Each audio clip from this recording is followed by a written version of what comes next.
right, there's another significant fuel price hike this week.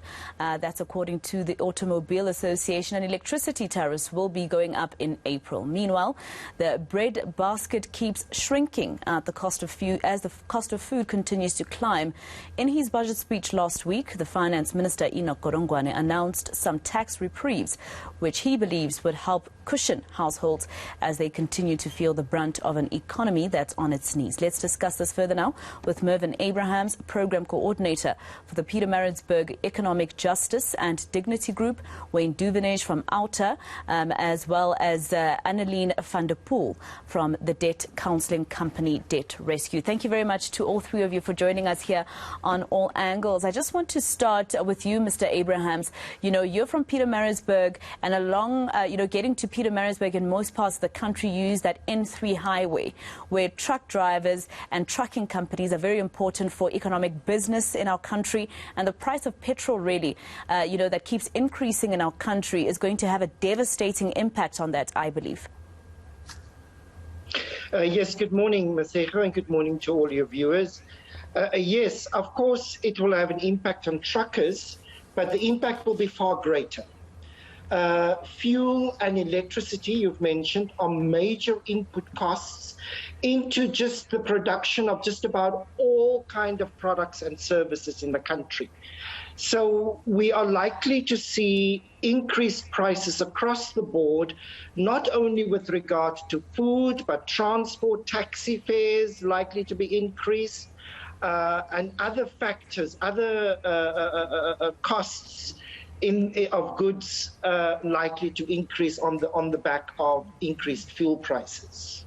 And I just want to come to Annelien. You know, you work at Debt Collector.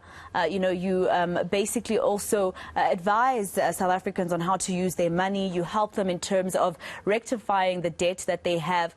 And I presume the petrol price increase, especially for those who have vehicles, will probably make them fall deeper into debt, because then they have to borrow to be able to get to work and make that little money that they get. Indeed, yes. As a debt counselling company, what we're seeing is such a dramatic increase in consumers who are seeking help. The cost of living just keeps rising, and I mean, we're looking at over R1.40, per litre fuel price increase in the next 2 days. We've seen in the last couple of days the feedback that's coming back in terms of the impact that the Ukraine-Russia matter is going to have on us financially as well, with the fact that we import a lot of wheat from Ukraine and Russia. So there's just so many knock-on effects. The electricity price sitting at the 9.5% and so forth. Consumers don't have space anymore in their budgets to make cuts. I mean, they've been doing this for a very long time, and since the pandemic has started, they've had to make changes. But they can only make changes to a certain point, and then there is just nothing else that can be done. But very, very hard knock-on here. Now, our levies are high, Mr. Duvenage. So what would be what would assist us? Our levies are high. For instance, we know that Botswana gets its fuel from us, but the price of petrol that side is much lower. So just tell me, what would be some of the things that we can do to help consumers to be able to actually, live while paying for all these services and petrol, etc.? Yeah, so firstly, I think we need to be cognizant of the fact that the Minister Godongwana in the latest budget speech did not increase the fuel levies and the road accident fund. So that's a good thing. He heeded the call from civil society because this envelope had been pushed far too far with increases over the last 12 to 15 years, well above inflation. So that was a good move. But all the levies combined, there's 11 components to the fuel price. And all of those make up about half the price of fuel. The rest is now as a result of the crude oil on the international markets, as well as the exchange rate.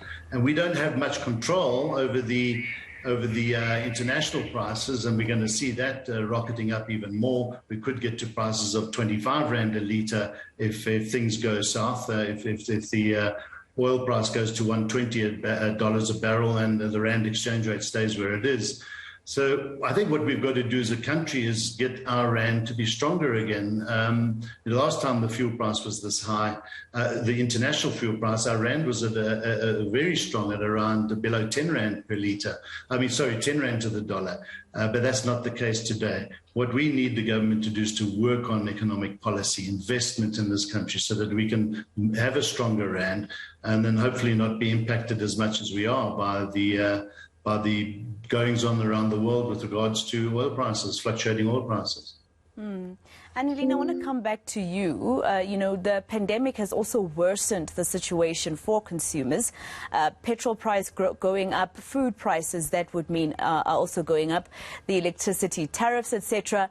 For most people, really, if you didn't lose your job, it still meant that it's either you got a salary cut or, you didn't get a salary increase at all, etc.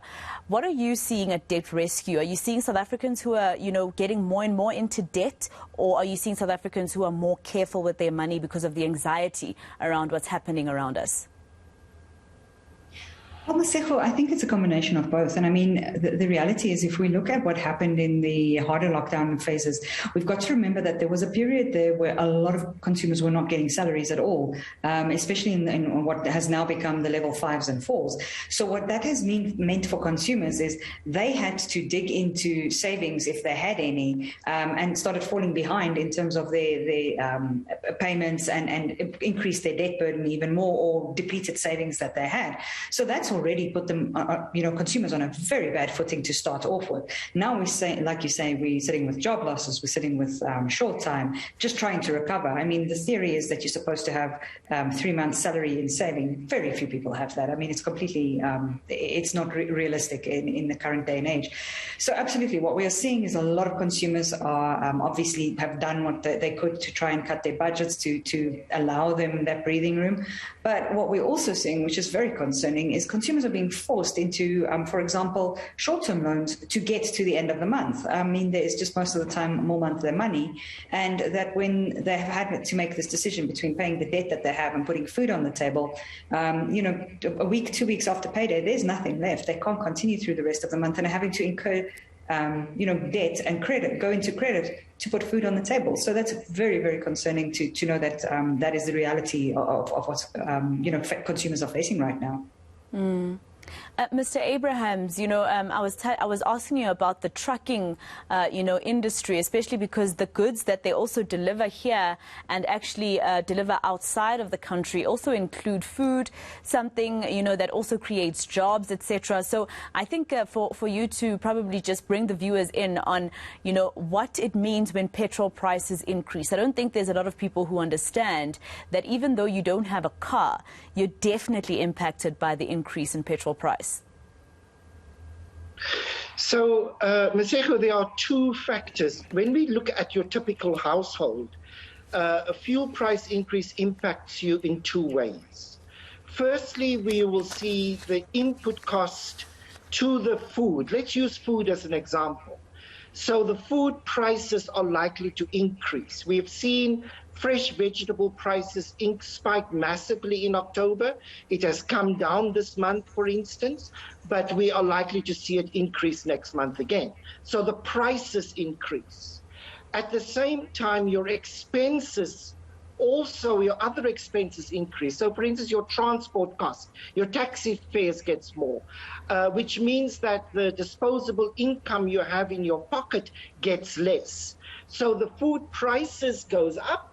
The amount of money you have in your pocket is actually less to buy that food. And as Annelien says, what households then have to do is they have to make a choice. And for those households who cannot go into short-term loans, which is a big section of our population, their choices are eat less, go without food for longer, or eat less nutritious food. And that has major health, education, economic productivity issues going forward. Masego, my last thing is to say that a basket of 44 very basic foods, for instance, has already increased by about 354 rand between January last year and February this year. And that basket now stands at 4,000 355 rand, and it's likely to go up again. So the prices go up, the money you have in your pocket is less, which means you can then buy less, and then you have to make these awful choices about, shall I feed my child or shall we go hungry for longer periods? And Mr. Duvenage, it also goes back to our national inflation, right? So even sometimes the money you pay in terms of a loan you take, whether it's for a house, something as big as a home, or something smaller, but also a little bit important as a need, as a vehicle. You know what I mean? It also influences what your Lesitsha Kganyago will say to us when he announces inflation rates. Yeah, and inflation rates come under a lot of pressure when you have international wars that take place from an international perspective and ours. And I think on top of that, you know, we need to also be cognizant of just policy, big policy making in this country around transportation. You know, we have moved from rail to road, which was a big mistake. We had all this rail infrastructure, but Transnet and PRASA have been found wanting when it comes to service delivery and infrastructure delivery and maintenance. And even our roads maintenance is deteriorated. So we've got a lot of things coming at us. And this is pushing up the cost of living in South Africa. And when we are held captive to roads and fuel prices go up, well, then it hits us even harder. So inflation is going to become a problem for the country. And you add all of these factors together, and we really have a tough time lying ahead of us. We have big opportunities to change that.